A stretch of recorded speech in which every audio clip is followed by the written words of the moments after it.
que a gente sabe até aqui desse avião, do que ele estava fazendo, das possíveis circunstâncias nas quais essa aeronave se envolveu até esse acidente? Nós estamos falando de um King Air 90.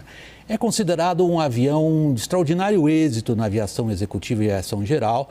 Ele tem um peso máximo de decolagem em torno de 5 toneladas. Para vocês terem uma ideia, um avião comercial de grande uso no Brasil, um Boeing 737, um Airbus, chega a 70 toneladas, para vocês terem uma ideia das diversas relações entre tamanhos de aeronaves. O King Air 90 está aí há mais de meio século.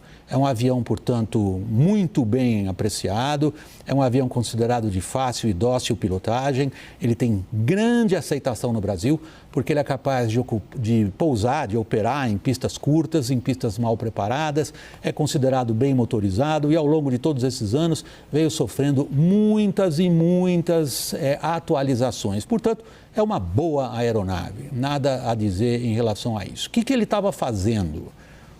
Decolou de Goiânia e ele ia para Caratinga. Vocês terem uma ideia dessa distância.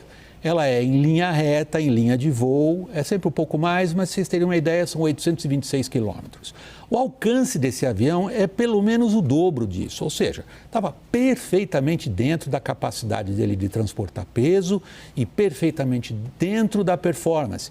Esse é um avião que voa em média, porque são muitos os modelos, esse avião atinge uma velocidade em cruzeiro média ali em torno dos 400 km por hora, um pouquinho menos, um pouquinho mais, mas é considerado uma aeronave deste ponto de vista não exatamente das mais velozes, mas muito confiável.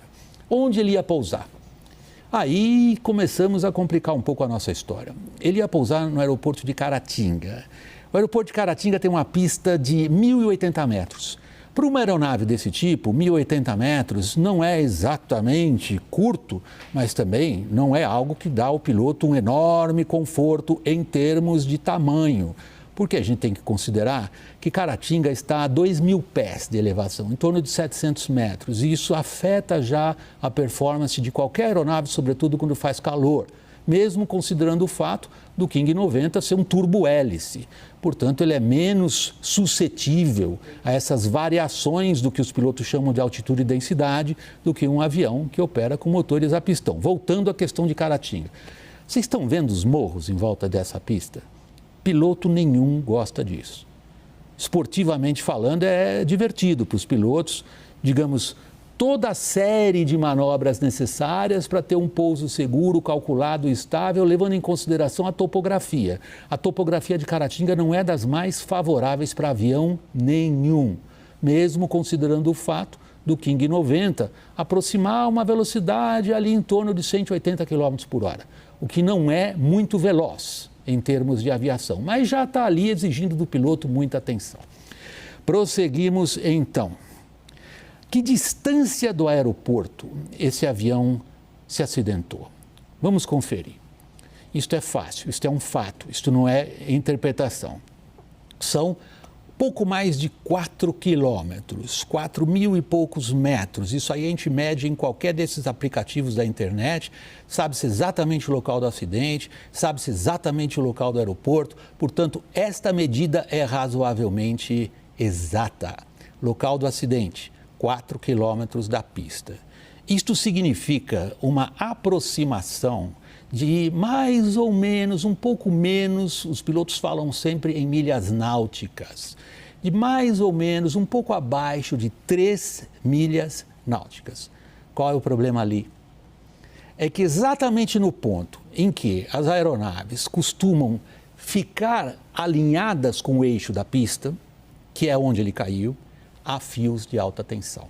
Vamos conferir. Esses fios estão perfeitamente registrados. Estamos vendo os fios através do aplicativo Google Earth. Qualquer um de vocês pode conferir o que nós fizemos. Fios presos a torres de alta tensão deste porte, mais ou menos 35 metros de altura tem uma torre dessas. Então, podemos considerar que os fios estavam, no mínimo, a 35 metros acima do solo e vamos considerar que as torres, por sua vez, estavam em cima de morros que também têm uma elevação. Esse cálculo razoavelmente, digamos, bruto que nós estamos fazendo, permite, porém, que a gente veja uma outra questão. E aí nós começamos a falar diretamente do acidente. Existe um cálculo na cabeça de todo piloto quando vai pousar por regras de voo visual num aeroporto desconhecido, que é manter uma rampa, como os pilotos dizem, ou seja, um ângulo de descida que lhe permita ter a aeronave perfeitamente controlada em termos de direção para onde ela vai, mas principalmente em termos de quanta altitude ele perde por distância que ele percorre. Vamos voltar para o nosso cálculo. O cálculo é o famoso 1/3, que todo mundo aprende no aeroclube logo no começo.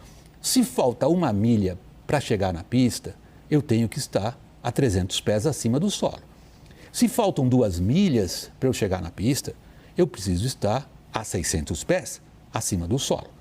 O King 90, no qual se acidentou a cantora, ele bateu a 2,6 milhas do aeroporto, ou seja, ali onde ele se chocou com o fio de alta tensão, ele teria que estar a 780 pés. Continha simples, certo?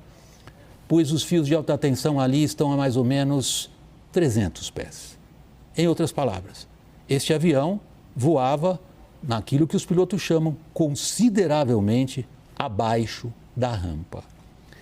Nós queremos trazer um vídeo para vocês que circula nas redes sociais, tirado da cabine de um outro avião de pequeno porte, um bimotor também, nada a ver com esse King, para vocês terem uma ideia da sensação do piloto nesse momento de aproximação com essa, olhem bem, à esquerda está sentado o comandante, o avião é um Baron, é um avião a pistão, bimotor, muito bem consolidado.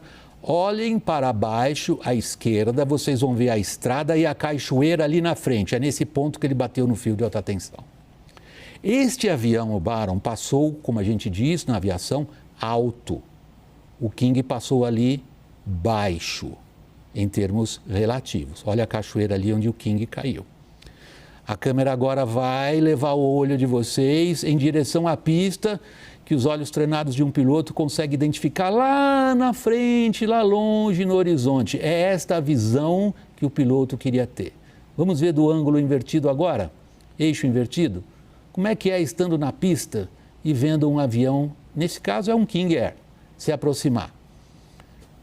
Percebam que esses morros, para quem não é da região, para quem não conhece, dão inevitavelmente um nervosismo muito grande em qualquer piloto. Resumindo, então, o que nós podemos dizer a respeito dos fatos. Nós temos exatamente calculado em que ponto o avião caiu. Nós sabemos que à altura do solo os fios de alta tensão se encontram e a empresa confirma que o avião atingiu o fio de alta tensão. Nós sabemos pelas regras de 3 simples qual teria sido o ângulo ideal de descida e aí é um fato do qual a gente não pode fugir. Este avião estava em um ângulo de descida pouco mais baixo do que seria o ângulo de descida ideal. Qual a razão do piloto ter escolhido essa aproximação numa rampa mais baixa? Esta é o ponto importante, é um ponto importante para a investigação.